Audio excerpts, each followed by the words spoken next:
우리는 종종 엘리사, 엘리야와 우리 자신을 비교할 때가 있습니다. 그리고 좌절하죠. 순간적으로 좌절합니다. 그들은 크고 위대한 하나님의 종이고 나는 작고 초라한 성도로 한정짓곤합니다. 그러면서 그들의 행적은 표적이나 기적으로 돌리고 우리는 단지 그들의 행적과 표적을 보고 감동받는 차원에서만 은혜를 받는 것 같습니다. 그런데 하나님의 자녀로 부름받은 성도는 크고 작음이나 위대하고 초라함으로 구분될 수가 없습니다. 역할의 차이가 있을 뿐이지 모두가 하나님의 나라와 구원의 주역이 됩니다. 되어야만 합니다. 하나님은 시시하게 우리를 불러주시지 않습니다. 다 하나님의 나라, 구원의 역사에 가치 있는 존재들입니다. 오늘 우리는 엘리사와 같은 시간을 산 같은 시대, 같은 거의 비슷한 지역에서 산 한 소녀를 통해서 이 사실을 확인하고 감동에 그치는 은혜가 아니라 도전받는 은혜를 받고자 합니다. 아람 왕에게는 나만이라고 하는 군대 장관이 있었습니다. 그는 큰 용사로 그의 주인 곧 아람 왕에게 대단한 기쁨을 주는 존귀한 자였습니다. 여러 가지 읽겠습니다만 전에 아람을 큰 위기에서 구한 적이 있기 때문입니다. 1절에 그렇게 밝히고 있죠. 그런데 1절 중반에 보면 아람을 큰 위기에서 건진 이 업적이 어디로부터 왔습니까? 하나님께로부터 왔다고 이렇게 밝히고 있습니다. 이는 여호와께서 전에 그에게 아람을 구원하게 하셨습니다. 하나님은 이스라엘 역사뿐만이 아니고 아람의 역사, 그 아람의 역사를 넘어서 인류의 역사의 주인이 되신다는 것을 우리가 알게 됩니다. 아람의 나아만을 하나님이 사용하셨고 아수르의 사네립, 바벨론의 느부갓네살, 메데 파사의 고레스와 다리오를 들어서 자신의 뜻을 성취하신 분이 이어가시는 분이 하나님이시라는 것을 우리가 깨닫게 됩니다. 그런데 이렇게 아람 왕에게 큰 기쁨이요 자랑이었던 나만이 나병에 걸리게 됐습니다. 개인의 행복뿐만이 아니고 국가 안위에 큰 차질이 생기게 되었습니다. 그를 치료하기 위해서 국가 차원에서 할 수 있는 일을 다 했겠죠. 그러나 지금도 어려운 병인데 아무 소용이 없었을 겁니다. 지금 한센시병이라고 그럽니까? 우리 나병을 지금은 많이 줄었다 그러더라고요. 그리고 약이 워낙 좋아가지고 옛날에 저 어릴 때만 해도 그 동네 아이들은 저희 학교로 못 왔어요. 그래서 그 음성 난자촌을 만들고 거기에 별도로 교회를 세우고 거기에 학교를 세워가지고 접근을 막았습니다. 그런데 지금은 안 그렇거든요. 지금 그런 동네가 없는 것 같아요. 그런데 그때 당시에 이 나병이라는 것은 고칠 수 없는 병이었습니다. 인간의 한계와 모순을 우리가 보게 됩니다. 아무리 큰 용사라도 나병 앞에서는 어쩔 수가 없었습니다. 나병뿐이겠습니까? 제가 이 다리를 다쳐보니까, 허리를 다쳐보니까 아무리 의지가 있고 용기가 있어도 힘을 못 쓰는 거죠. 저도 어찌 보면 이제 장애인이 됐다는 생각이 들 정도로 힘을 못 쓰겠다는 생각이 들고, 병원에 있어 보니까 이 어디입니까? 저 논산에서 제일 큰 병원의 원장, 물리치료실에 물리사반도 24명이나 되는 그 병원의 원장이 와 있어요. 원장이 주사를 제일 잘 놓는 분이 이구주라는 분인데, 이구주 성탄절에 태어났다고 할아버지 이름을 그렇게 정해줬대요. 구주 박사의 치료를 받기 위해서 그 사람이 제일 주사를 잘 놨는데, 자기 병원 의사들 다 제끼고 자기가 의사인데도 와서 있는데 정말로 참 안타깝더라고요. 휠체어 앉아서 전신이 마비돼가지고 꼼짝을 못하는데, 자기 그 병원에 시무자들이 올라와서 원장님 내려갑시다. 우리가 더 잘할 수 있습니다. 그래도 이분이 떠나지를 못해. 주사를 놓을 수 있는 사람이, 정확히 놓을 수 있는 사람이 이구주 의사라는 사람 때문에. 지난번에 한 말씀드렸습니다만 200명의 조직원을 거느리고 있던 조폭두목도 암이 걸려가지고 오른쪽 다리를 자르고 나니까 어쩔 수 없이 모든 지위를 내려놓아야 되는 인간의 모순과 한계를 우리가 바라보게 됩니다. 그때입니다. 그때 어느 누구도 생각지 못했던 일이 벌어졌습니다. 어린 소녀가 이 문제에 개입했습니다. 왕도 안 되는 거기 뭐 또 아랍 나라에 얼마나 많은 뭐 의사들이 있고 또 뭐 선지자들이 있고 뭐 신령한 종교 지도자가 있었겠습니까? 그들 안 되는 일인데 어린 소녀가 나서서 이 문제에 개입했습니다. 그 소녀는 아람이 나가서 이스라엘을 후리칠 때, 후리칠 때라고 번역하는 게 맞습니다. 잡혀왔습니다. 그리고 나만 집에 팔려서 나만의 부인의 몸종이 된 소녀입니다. 그 소녀가 나서서 여주인에게 이릅니다. 3절이죠. 우리 주인이 사마리아에 계신 선지자 앞에 계셨으면 좋겠나이다. 그가 그 병을 고칠 것입니다. 그 나병을 고칠 수가 있습니다. 그랬더니요, 여주인이 남편 나아만에게 이 말을 그대로 전합니다. 그랬더니 나아만이 이 소녀의 말을 아람 왕에게 나가서 말합니다. 4절의 오늘 제목이죠. 이스라엘 땅에서 온 소녀의 말이 이러이러하더이다. 사마리아에 있는 하나님의 종 앞에 있으면 저가 낫겠다고 그 소녀가 말했습니다. 라고 그대로 전했습니다. 그러자 왕이 허락을 합니다. 갈지어다 내가 이스라엘 왕에게 글을 보내리라. 내가 친서 잘 봐달라고 하는 친서를 내가 써서 보내겠다고 그렇게 나서게 됩니다. 나아만이 은 10달란트 금 6,000개 의복 10벌을 가지고 이스라엘 왕에게 가서 왕의 친서를 전달합니다. 그 친서의 내용이 뭡니까? 내가 내 신하 나아만을 당신에게 보내니 이 글이 당신에게 이르거든 당신은 그의 나병을 고쳐주소서라고 되어 있습니다. 그랬더니 이스라엘 왕 요람이죠. 요람이 벌벌벌벌 떨고 자기 옷을 찢으며 탄식합니다. 내가 신도 아닌데 어떻게 나병을 고칠 수가 있냐. 이건 필시 무슨 실거래를 만들어서 나를 치료하는 수작이다. 계략이다. 그러고 절망을 했습니다. 이 소리를 들은 엘리사가 왜 그렇게 옷을 찢고 있냐. 나만을 나에게로 보내라. 여러분 잘 아시잖아요. 우리가 어렸을 때 이야기를 들으면서 주먹을 불끈불끈 어른들은 다 그런가 하고 그냥 감동 정도로 끝납니다만 어린아이들은 이런 이야기가 영혼을 살리는 거죠. 인격을 형성하는 겁니다. 7번 몸을 담그고 깨끗이 씻음을 받았습니다. 근데 오늘 우리는 우리의 시선을 어디로 좀 돌렸으면 좋겠냐. 나만의 집에 종이었던 어린 소녀, 이 소녀에게 초점을 맞춰서 봤으면 좋겠어요. 우리가 엘리사에게 너무 초점을 많이 맞췄습니다만 오늘은 이 소녀에게 초점을 맞췄으면 좋겠다. 어린 소녀가 어째서 원수 같았던 나아만의 병을 불쌍히 여겼던가. 이 힘들잖아요. 이쯤 되면 나 이거 잘 됐다. 꼴 좋다. 그냥 막 죽지. 이런 생각을 많이 할 텐데 왜 나만의 병을 불쌍히 여겼을까요? 그리고 엘리사를 소개했을까 하는 겁니다. 왜 그랬을까? 그리고 나만의 아내와 나만 그리고 아람 왕까지 어떻게 해서 어린 소녀의 말을 듣고 이스라엘로 갔으며 요단강에 들어가는가 하는 겁니다. 제일 먼저 나만의 부인이 그 말을 어떻게 받아들였을까? 또 거기까지 받아들이는 건 이해가 되는데 자기 부인의 말을 듣고 그 어린 소녀의 말이잖아요. 나만이 천하의 나만이 그 말을 들었을까? 하기야 뭐 나병이 걸렸으니까 뭔데 못하겠어요? 근데 어린 소녀의 말을 들었던 이유가 뭘까? 여러분 한번 생각을 해보십시오. 어린 소녀는 헤아릴 수 없을 만큼 상처가 컸을 겁니다.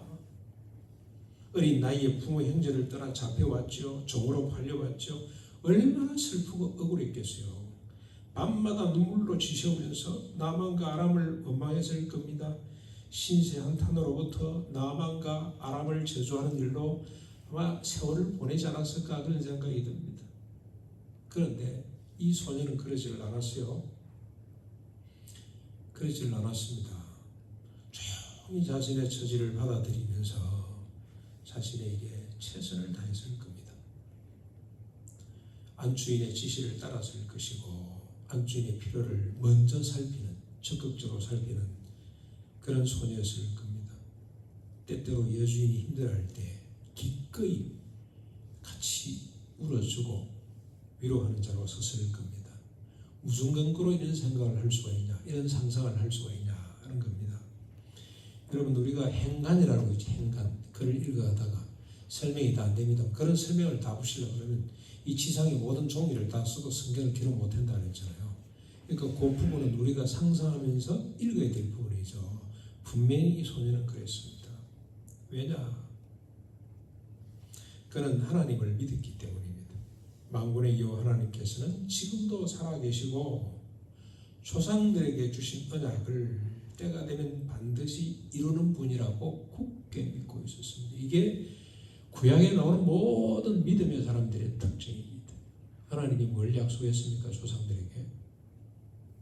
아브라함에게 뭘 약속했죠? 큰 민족이 되고 가나안 땅을 차지할 것이고, 그래서 뭐합니까? 잘 먹고 잘 산다가 아니고 열국을 복되게 하는 그런 언약의 백성, 그걸 믿었어요. 모세가 믿었고요. 다윗이 믿었어요. 다윗이. 그래서 그 땅 대부분을 하나님 언약한 땅을 대부분 다 차지했습니다. 그런데 여러분, 이 믿음은요, 이런 위대한 인물들 뿐만이 아니고 지극히 평범한 사람들을 통해서 이어져 가는데, 그 중에 한 사람이 이 사람이고요. 아합 시대 때 자기 포도를 팔지 않고 죽임을 당한 나봇 같은 사람이 그런 사람이에요. 얼마나 이런 사람들이면서 이 소녀가 그런 소녀라. 비록 포로로 잡혀가서 후리치기를 당해가지고 나만 집에 몸종으로, 그 부인의 몸종으로 살고 있지만 하나님의 신실함을 그는 의심하지 않았어요. 그래서 그는 생사를 알 수 없는 부모 형제를 떠나 종으로 팔려왔지만 경거망동하지 않았어요. 하루하루 예수님과 그 집안을 돌아보았을 겁니다.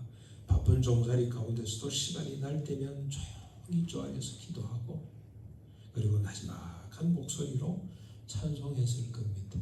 여러분, 우리 봉룡이가 우리 두레교의 큰 자산인데요. 그 봉룡이는 그런 이야기를 잘 안 했어요. 그런데 그 동생 그 이름 뭡니까? 그래서 봉룡이 봉숙씨를 통해서 제가 들은 이야기입니다. 그들이 어떻게 예수를 믿었냐는 이야기를 하는데요. 학교 갔다 오면요, 할머니가 다 저녁에 조용하게 찬송을 했대. 찬송. 근데 그 소리가 너무 듣기가 좋아서 듣다가 할머니 그게 무슨 노래예요? 물은 거예요. 그 찬송이라는 것이란다. 그러면서 조그마한 봉창 구멍으로 별이 초롱초롱, 여러분 북한 저 가보사 아시겠죠? 그저 어디고 남도 뭐 그다음에 또 두만강, 그다음에 압록강 근방에서 북한 땅 쳐다보면은 불빛 하나 없잖아요. 오로지 보이는 것은 반딧불, 그다음에 또 뭐 별빛밖에 안 보여요.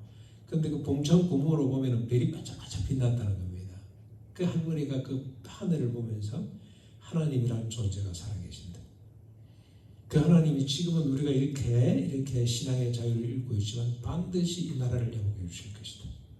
그때를 위해서 우리가 말씀을 잃어버리지 않고 찬송을 잃어버리지 않아야 된다. 그 찬송을 하나 가르치죠. 그 찬송가도 없어요. 구전으로 하나 가르치면 그걸 한 2, 3일 동안에 배우고 하고 나면 또 다음 노래 배우고 그래 남한에 내려와서 찬송가를 딱 봤더니 할머니가 부르던, 할머니로부터 배웠던 찬송이 거기 다 있는 겁니다. 이 소녀도 그랬습니다.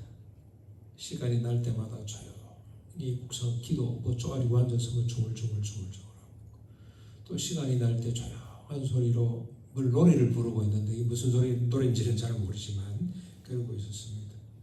이런 모습을 지켜본 나만의 아내가 생각했을 겁니다. 틈만 나면 울고 불고 하면서 자신을 원망하고 세상을 비난해야 될 것인데 전혀 그렇지 않은 이 아이가 너무나 신기하고 대견해 보였을 겁니다. 그러면서 이런 생각을 했을 거예요. 아니면 직접 물어봤을 겁니다. 얘야, 너는 억울하지도 않니? 너는 슬프지도 않니? 어째서 너는 그렇게 고요하고 평안하니? 어째서 너는 그렇게 성실할 수가 있니? 네 속에 있는 참된 고요함의 이유가 뭐니? 그렇게 물었을 거예요. 너무 신기하잖아요, 어린아이가. 그때면 어김없이 소녀가 대답했을 겁니다. 하루에도 몇 번씩 억울하고 슬픕니다. 그러나 내가 섬기는 하나님은 신실하기 때문에, 전지전능하시기 때문에 그분이 나를 주인집에 오게 했다면 무슨 뜻이 있을 겁니다. 그 뜻을 찾고 기다리고 있습니다. 이렇게 주인님을 섬길 수 있는 것도 그분의 뜻입니다. 이렇게 생각하니 오히려 저에게 걱정거리가 하나 있습니다. 주인님, 내가 혹시 하나님의 뜻을 잘 몰라서 당신에게 누가 되거나 손해가 되지는 않을까 걱정입니다. 하나님의 약속하신 바에 의하면 제가 우리 장모님 집에 주인님에게 큰 복을 끼쳐야 되는데 그러지 못할까 봐 두렵습니다만 이렇게 대답했을 것 같아요. 충분히 그렇게 대답을 했을 겁니다. 그 근거가 뭐냐? 이런 소녀를 지켜보면서 나만과 그의 부인은 그 소녀를 인정할 수밖에 없죠. 나도 저 소녀가 섬기는 신을 한번 만나봤으면 좋겠다. 여호와 그러는데 나도 여호와를 한번 만나봤으면 좋겠다. 그 나라에서 저 아이처럼 참된 자유와 평강을 누려봤으면 좋겠다고 그렇게 생각을 했을 겁니다. 저 아이가 섬기는 신이 참 신이고 저 아이가 소개하는 엘리사는 하나님의 대리인이 틀림이 없다. 언젠가 나도 저 아이처럼 하나님 안에서 자유와 평강을 누리고 싶다. 그런 생각을 했기 때문에 그 아이가 엘리사를 소개하자, 우리 사마리아의 선지자를 소개하자 조금도 의심하지 않고 나만 부인은 나만은 아람 왕에게 이 소녀의 말을 전했습니다. 그리고 행동했습니다. 만약 여러분 생각해 보십시오. 나만 부인이 이 소녀를 신뢰하지 않았더라면 무슨 대꾸를 했을까요? 이 소녀가 그냥 일반적으로 그냥 울고 불고 그냥 시시한탄이나 하고 그냥 막 틈만 나면 도망가려고 그러고 그랬다면 이런 말을 하면 뭐라 그랬을까요? 야 임마 말 같지 않은 소리 하지 말아라. 우리나라도 훌륭한 선지자가 얼마나 많은데 라고 묵살했을 겁니다. 아니면 이 나만 부인이 나만한테 이렇게 이야기를 하면 당신 정신 똑바로 차려. 지금 그 아이 말 듣고 무슨 뚱딴지 같은 소리를 하냐고 막 구중을 많이 했을 겁니다. 그러나 그들은 그러지 않았습니다. 이 아이 말을 그대로 받아들였습니다. 이 소녀가 당대 역사의 중심 나라였고 그 나라의 중심 인물을 엘리사에게로 하나님께로 보냈습니다. 이름도 알 수 없는 이 어린 소녀가 엘리사만큼이나 큰 일을 했습니다. 엘리사가 동력자입니다. 이 소녀가 없으면 아람이 엘리사를 만날 수가 없어요. 하나님의 능력을 소유하고 행하는 엘리사는 한 사람은 있어도 좋게요. 두 사람이 있을 필요도 없어. 대신에 어린 소녀처럼 세상을 엘리사와 연결시킬 수 있는 사람이 있다면 이런 딱 한 나라에 한 명만 있어도 되겠다는 생각이 듭니다. 아니 이 세상에 한 사람만 있어도 되겠다는 생각이 듭니다. 만약에 신림에 있는 어린 소녀 같은 사람이 있었다면 엘리사 같은 선지자 한 사람이 있습니다. 나만의 부인과 나만 그리고 아람 왕은 어린 소녀 하나의 삶에서 하나님을 보았습니다. 어린 소녀 하나의 평온하고 헌신적인 모습을 통해서 하나님의 종 엘리사를 만났습니다. 그리고 자신과 국가의 문제를 해결받았습니다. 여러분 저 빌립보 이런 사람이 성경에 많은데 그 중에 한 분을 또 소개하면 빌립보 감옥에 갇혔던 바울과 실라를 한번 생각해 보십시오. 아무 죄도 없습니다. 오히려 불쌍한 사람을 돕고 그를 자유케 해준 사람입니다. 그럼에도 불구하고 심한 매를 맞고 깊은 감옥에 갇혔습니다. 바울과 실라가 어떻게 했습니까? 자신의 상황을 원망하거나 비관하지 않았습니다. 조용히 하나님께 기도하다가 마지막 큰 소리로 주님을 찬송했습니다. 이 모습을 지켜본 옥에 갇힌 모든 사람들은 생각했습니다. 저 사람들은 억울하지도 않나. 저 사람들 속에 있는 저 평안의 원인은 뭔가? 저 고요함은 어디로부터 왔을까? 이런 생각을 했을 겁니다. 그래서 옥문이 열렸음에도 불구하고 아무도 도망가지 않잖아요. 그대로 앉아있잖아요. 두려워서 앉아있었겠습니까? 여러분 저 병원에 있는 사람은요 태어나는 것이 유일한 소망이고 제가 나갔다 그러니까 얼마나 부러워하는지 몰라요. 기약 없잖아요. 특별히 감옥에 있는 사람들은 아마 전 감옥에 안 가봐서 잘 모르겠는데 참 억울합니다만 감옥에 있는 사람은 이게 이 도망가는 게 유일한 소망일 겁니다. 저는 아무도 도망을 안 갔어요. 왜 안 갔습니까? 저 두 사람 속에 있는 참된 자유와 평강이 너무 부러웠어. 비밀을 알고 싶었어. 자기가 나가서 자유 몸을 얻는 것보다도 이 비밀을 습득하는 것이 더 귀한 일이라 생각이 들었기 때문에 도망을 안 갔습니다. 자기를 알아듣는 간수도 감옥에 그대로 앉아있는 바울과 실라 앞에 무릎을 꿇었습니다. 그리고 묻죠. 선생들이여 내가 어떻게 해야 구원을 받을 수가 있습니까? 당신 속에 있는 그 참된 평안의 원인이 뭡니까? 내가 어떻게 해야 당신처럼 자유로울 수가 있을까요? 그때 바울이 대답합니다. 주 예수를 믿어라.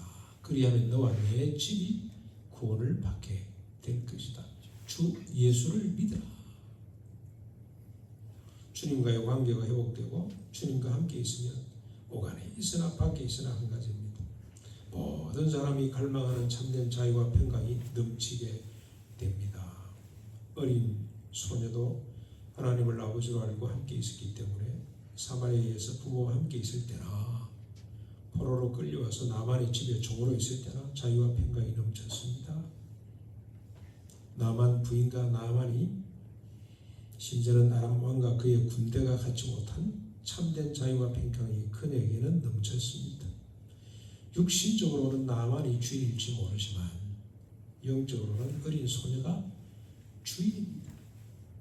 사랑하는 성도 여러분, 언제 어떤 상황 가운데서도 형편 가운데서도 하나님이 함께 하시고 주관하심을 잊지 말았으면 좋겠습니다. 우리 김세영 교수의 칭의와 성화 그 책에 보니까 이분이 강조하는 것이